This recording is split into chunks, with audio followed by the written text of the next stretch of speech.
around the Mibbits. There we go. Oh, maybe. Where is the Mibbits? I have no idea. I think you're up, Andrew. Is he online? Are we back? No. Threatening. Yeah, it keeps trying to go live. Oh, you have to refresh because don't like that.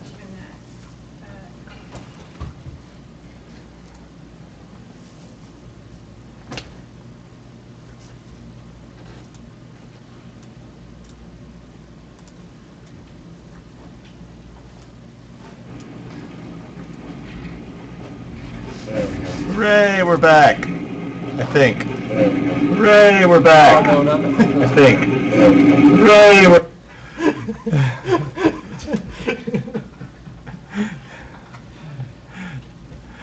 Okay. So, I think echoes are still happening. Yeah, the echoes, I think. Yeah.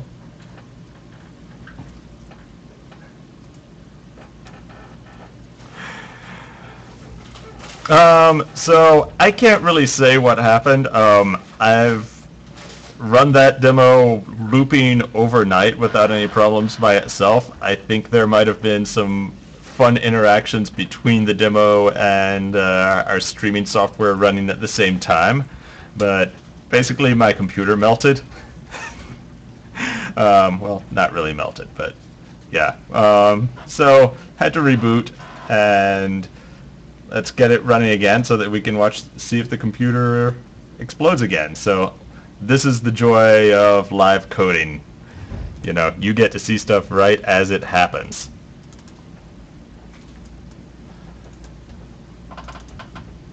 Andrew, So, and here we come into... Why didn't you write the engine in Fortran? It's a funny thing about Fortran. Fortran is really, like, as GPU computing has started to become a thing, like, Fortran would actually be a pretty good language to program in for, you know, doing stuff on a GPU. But, you know, that's not the way the industry's going. So, Hey, I programmed in Fortran. yeah, Mark programmed in Fortran. You know, I personally have a thing for F# and, you know, the objective camel that it descended from, but this engine right here is 100% C++. And because, well, you know, when you need to make hardware do things, you use C++. If you program in HTML, you'll be able to do UI mods. Don't know if you've seen it. Okay, so someone said, I program in HTML. If you know, we are using HTML and JavaScript for our entire UI. We're putting a web browser into the game. There's a whole video and blog post where I talk all about that. So that's pretty cool stuff if you're interested in it.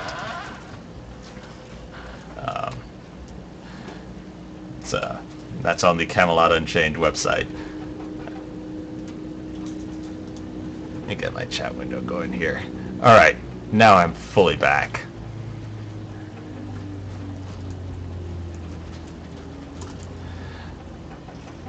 Okay, what about when we enter sound into the equation? The impact on the engine should be pretty minimal. Sound is fairly cheap compared to the amount of processing power you have today. I mean, you know, it's really kind of one of just the solved problems in game programming these days.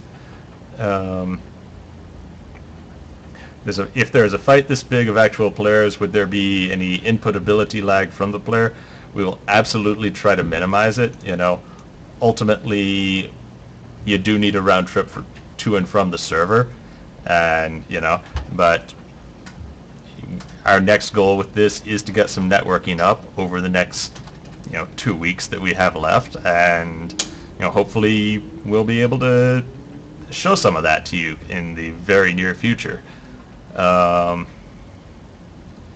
see. So going down, Liax 9 can, with my knowledge of HTML and JavaScript, I will be able to completely customize my UI. Yes, absolutely. And more, also on the side, you'll be able to pop out the UI and put it into a web page to, have your in-game chat or, guild stuff, whatever, from a web browser when you're not logged into the main game. Let's see.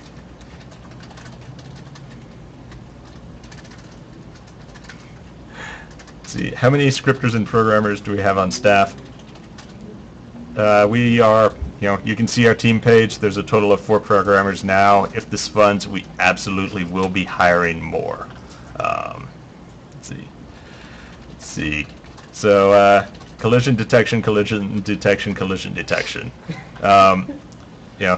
As I've mentioned, I do feel like physics adds a really important emergent aspect to the gameplay.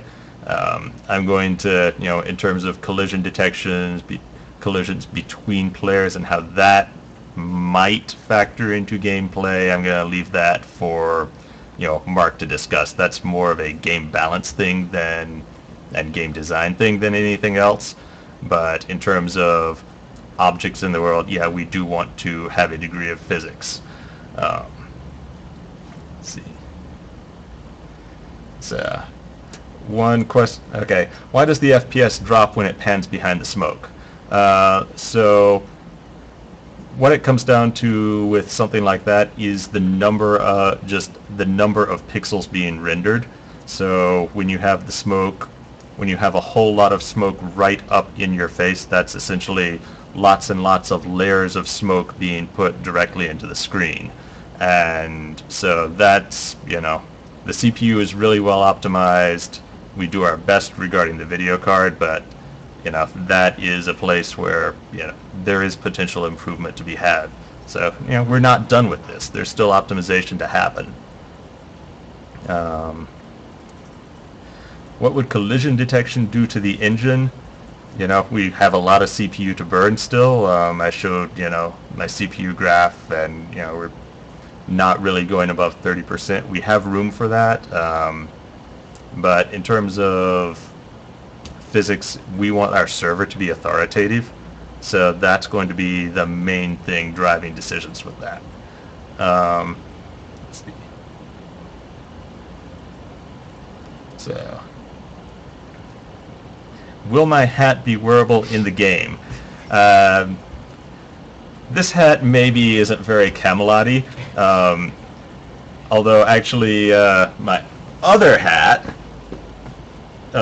is one of the avatar options in March on Oz. So, there's always going to be little things that we do to put ourselves into the game. Let's see. If you go way back to Vampire the Masquerade Bloodlines, my tombstone is in the cemetery. In Myth 3, my face is actually texture mapped on the second to last boss. So, developers always put themselves into the game in some way. So, let's see. Will the engine be built to handle environmental changes during battle, weather, day and night cycles? Yes, absolutely. We feel like just a live emergent world is a very important thing. We will have weather, we will have day and night. We had to get some particles and some effects together before we could show any weather, but yes, definitely. Let's see. Will collision detection be a technical nightmare? No. Not a technical nightmare. It's really more about gameplay. So is each of these sprites a client connected to the server? Okay, first of all the characters running around aren't sprites. Actually, I'm going to turn this off a bit because my monitor is starting to flicker, and I think I may be overheating the computer with this and the streaming. So, switching down to just streaming for now. Let's see, so the characters themselves aren't sprites. They're full polygon models. They've got, between 1,000 and 12,000 triangles on them, depending on how far away from you are. But is there a server? Not in this. Not in this. This is just a rendering test. Getting the network is our next thing to show. And a lot of people, when I showed the first demo of one character from Oz running around, people said, "Oh, but it can't handle MMO models." So we put some MMO models in there, and then everyone said, "Well, you can't have network. What's going to happen when there's effects?" Well, now there's effects. We got it. We'll have the networking soon. So,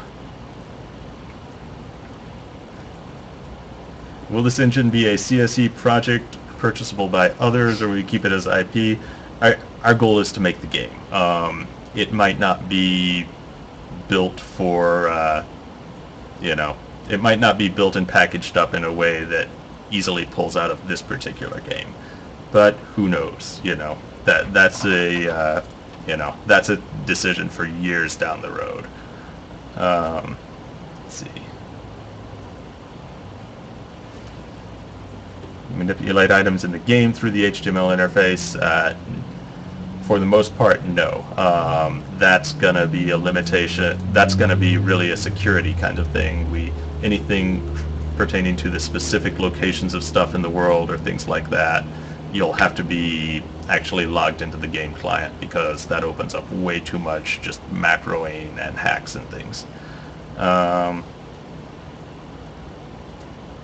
see. We have the ability to move the UI to a secondary screen web page while in the game. Yes. In fact, you could potentially open a web browser on a second screen and be connected to the same stuff. What's my favorite nail polish? All natural. Sorry. So I'm a complete noob. Can you please explain to me, like I was 10 years old, why we were having so much lag on the Warhammer engine, and this will be better? Well, I was the lead client engineer on Warhammer. There were a lot of things that were inherited from old code before I became the lead engineer, and there were a lot of things that I learned from that. That game came out 4.5 years ago, and I learned a lot from making that game. I learned a lot from going on and working at Bethesda for a while afterwards. And really, one of the biggest reasons I, as an engineer, want to do this is to just take everything I learned and just go back, start with a clean sheet of paper, and do things awesome. So, it's a programmer thing for me. Let's see. All right. So I'm completely, the chat is getting completely away from me. So the engine allow for terrain alterations such as destroying buildings. There are definitely going to be changes to buildings possible. That's really falls under the general thing of our housing system, and Mark's going to have a lot to talk about that in the very, very, very near future. So I'm not going to take that away from him. But changing, buildings are not going to be static. We want to have a very dynamic world. What percentage of code, aside from revisions, would you say you have done now for the engine? I'll say 5%. This is not a finished game yet. Is C++ my favorite language? My favorite language is probably F#, but bare metal is C++ is just the way to go. Weapon strikes show some sort of effect, such as a solid thud if it lands on plate armor. We'll see. That's really going to be an artistic decision. Let's see. And okay, jumping back down. What about lighting and shadows? There's more we're going to do, but our first priority is making things run really smooth with a large, complex, epic battle going on. So decisions on anything we add to that will be done in such a way that we will not break that. Let's see. How will you combat speed hacking? We're pushing a lot more of the player movement and logic and things like that to the server than, you know, Warhammer had, and thank God. So that's our main way of dealing with that. Let's see. Is there another hat under my hat? Yes, but it's not a hat that can be shown publicly. It's just not family friendly. It's the wrong hat.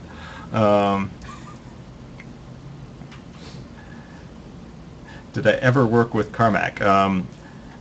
We've met and talked code. You know, it is part of ZeniMax. I worked at Bethesda. It was all one company. But, you know, no, I've never worked directly with him. I'd like to someday. The guy's really smart. Every time I talk to him, I learn so much. Let's see.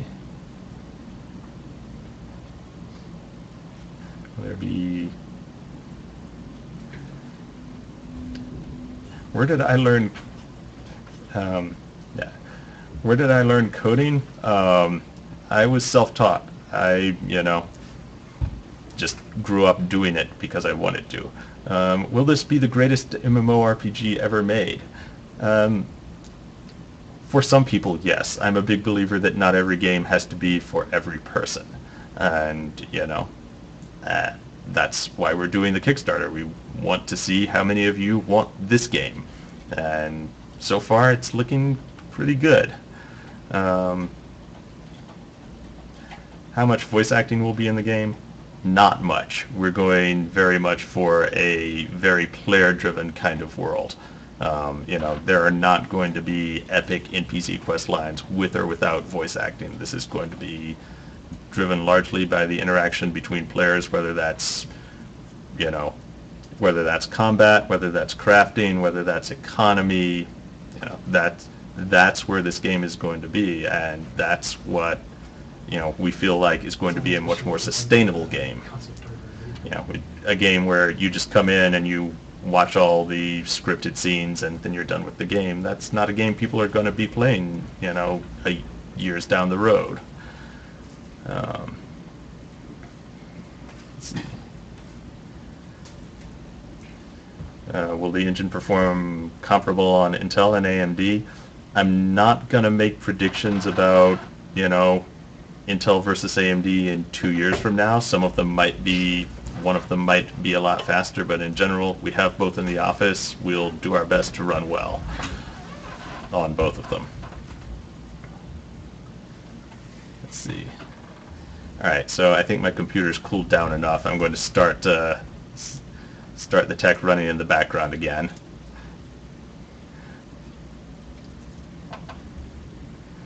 Let's see. Culling, will you have it? We'll push it a lot farther back. We're not going to send you information about someone who is 5 miles away in the game world. You know, we will try and make things at a reasonable level. I think we can do pretty well, though. But again, you know, networking is our current main focus. Where are the ducks? Duck.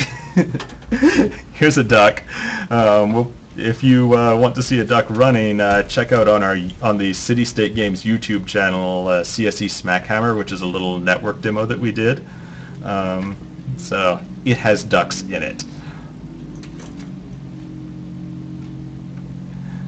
Let's see.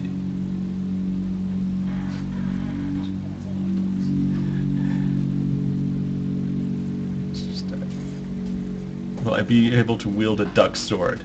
I would not rule it out.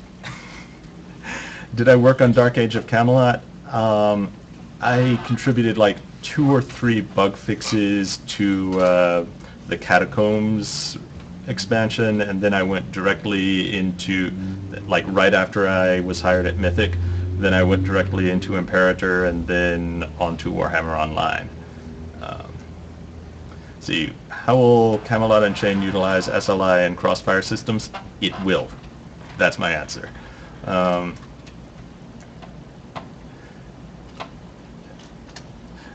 What is the guy behind you doing? Patrick, what are you doing behind there? Oh, Working on a tech demo. Yeah, Patrick's working on stuff. Code stuff. He's a programmer. Okay. He's also catching a duck. Got it. See, our program is multitask. What realm do I plan to play? Well, you know, I'm a pretty hardcore metalhead, so I'm all about my Norwegian black metal, so it's Viking all the way for me. Let's see.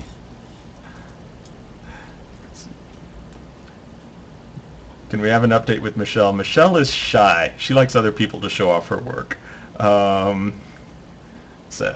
But she does good work, and we'll show it off as much as we can. Will there be disastrous weather events? Wow, I'm getting so far behind on the chat. All right, I'm giving up and catching up to the current stuff. What's my favorite metal band? Okay, all time, I'd probably have to go with Old Voivod, you know, R.I.P. Piggy. Current favorites, I'm listening to a lot of Agalloch and Enslaved. So, tending a little bit towards the proggy side of things. Let's see. What's your aim for number of people per server? I'm going to dodge that question for now, but we are looking at certain things to dynamically behind the scenes split and merge servers across multiple boxes, so I think that will, you know, the decision will be driven by gameplay, not technology. Let's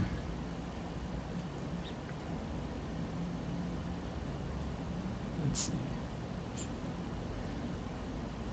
Will there be fun graphic effects for siege engines during keeps, such as will building walls collapse? Graphic effects, yes. How much we can do with that gameplay-wise, you know, we will see.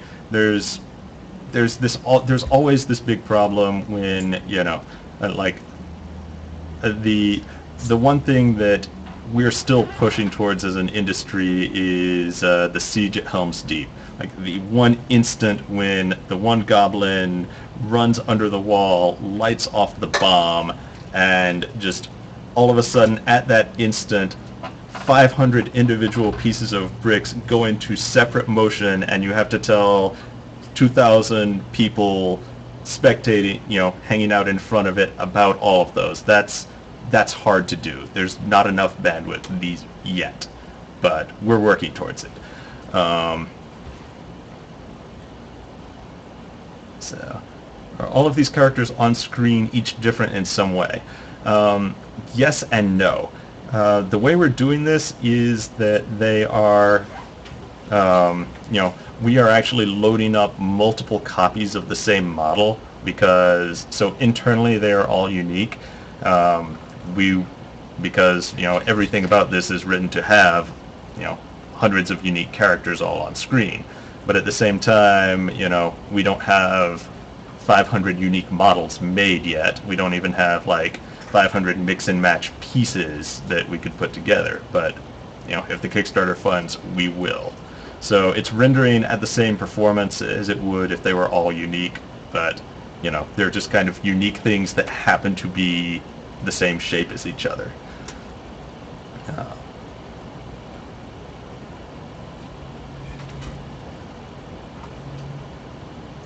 Let's see. Dodging the gameplay questions. Mark is going to be doing a podcast at 8:30, and he'll be talking gameplay then. Let's see.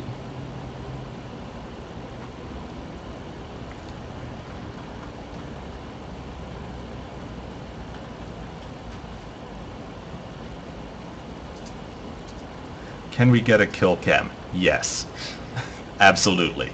You know, we want to, you know, we want to have spectator mode as well. spectator mode may be lagged a little bit to keep it from being used for spy purposes, but yeah, we want to get video from the game out into the world and and show you who killed you and make sure you know who killed you so that you can come back and get them. Rivalry is an important thing we want. How much more will it push the limits of the engine drawing different characters in terms of drawing multiple copies? Not at all, really. These are different characters that just happen to have the same layout of vertices on them.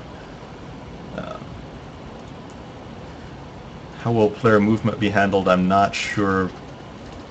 Yeah, expand on that question, please.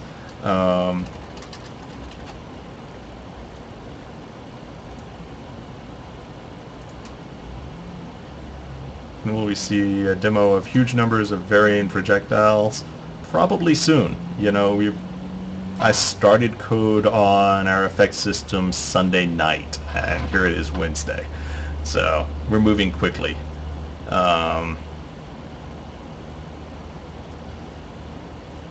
What's the best way to contact Mark about possibly applying for an internship? jobs@citystateentertainment.com. And also, if this Kickstarter funds, we're going to be hiring a whole bunch of programmers, and some artists too. Yeah.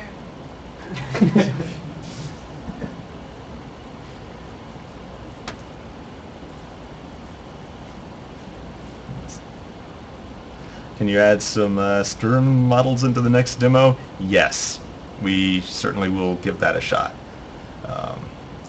All right, my monitor's flickering again. I think I'm overheating this with the streaming and the graphics demo. Give it a chance to cool off. So that's something, obviously that's not going to be a factor in the actual game.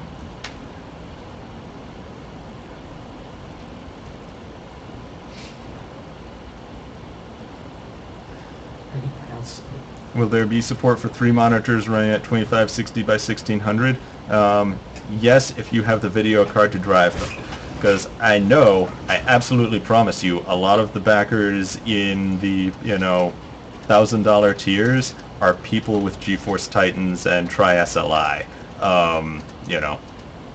And we certainly will do everything we can to take care of the people who've backed us to that degree. And, I know this from talking to them. I know a few people who are in that category. Lucky people. I don't have Tri-SLI Titans. Are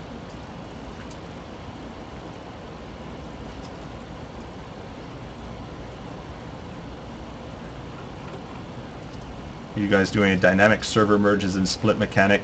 Okay, I want to clarify what I said about that. That's from your point of view, there is one server, but we are taking that and kind of dividing it so that the same apparent server is on multiple machines. You will still be playing with all the same players. It's not like we don't want to instance the world. We hate instances. So.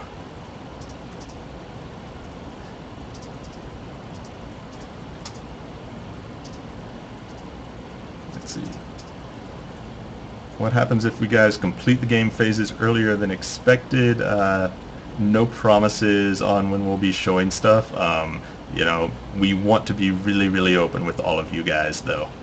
So, in terms of putting stuff out, we'll see what happens.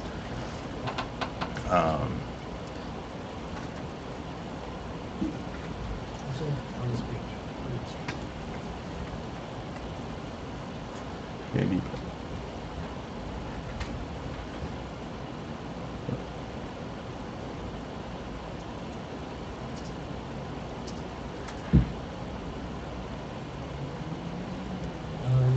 Will there be sweet lyric keys? That is definitely a tech question. What language is the server coded in? Server is going to be almost entirely C#. There are things I could say about that. Why not? I'll go ahead and say them. Warhammer, the server was coded in C++, and there was this one bug where just one byte of memory would get overwritten by one bad pointer, and that was what would make Tier 4, Tier 4 instances crash when you had too many people in them. And, those are the kinds of bugs that you really just can't afford to have in server code, and if you use a managed language like C# or Java, it's not possible to write those kinds of bugs at all. There's no way to even express them. And for a server where stability really, really matters, I would not use C++. Andrew, 5 Yes. minutes. Okay, so going to have to. We're going to have to wrap this up in just a little bit because Mark's going to be doing his own podcast. Let's see if I can get a link to that for all of you. Yes, I can. So Mark will be on the Opposition podcast. I'm pasting the link into the chat. So you'll be able to see him in just a few minutes. Will the game be playable with onboard graphics? We're gonna have to see where onboard graphics are in another 2 years. I'm very optimistic given what I've seen out of Intel. We're drawing our line at basically DX10 hardware, and they've been shipping some pretty good stuff in that for the last year. Let's see. Am I married? I'm going to put that in the might as well be category. Oh, she's going to love that. What planned fancy sauce do you have? Tessellation, HDR. Where's the DirectX target? We're using the DX11 API, but targeting a DX10 level feature set. Because we wanted to basically pick up video cards for the last 5 years at the time that we launched the game. So 2010 onwards.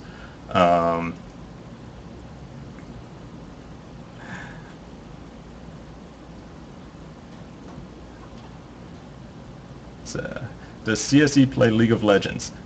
Tim plays a lot of CSE. League of Legends. Yes. Yes. Tim plays a lot of League of Legends. LOL.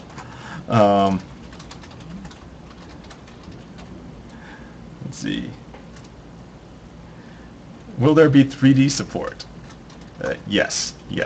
There will be 3D support.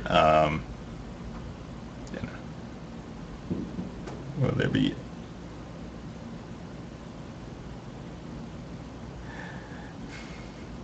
Andrew seems like a hib. I take offense at that. I am Viking. Here.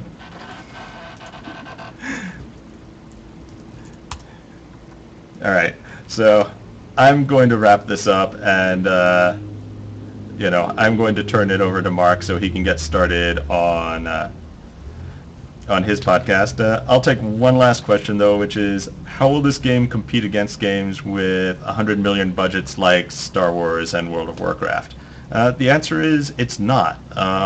We are trying to make a game that is driven much more by interactions between players as opposed to people coming in, burning through all the quest content that we have created and then moving on. So we think we can have a lot of meaningful content for a lot longer time for a small and dedicated crew of people, and we hope that you guys will be part of that crew. So thank you very much, and I'm going to turn this over to Mark, and put the link into the chat so you can watch him when he's on in a couple minutes. Good night, guys.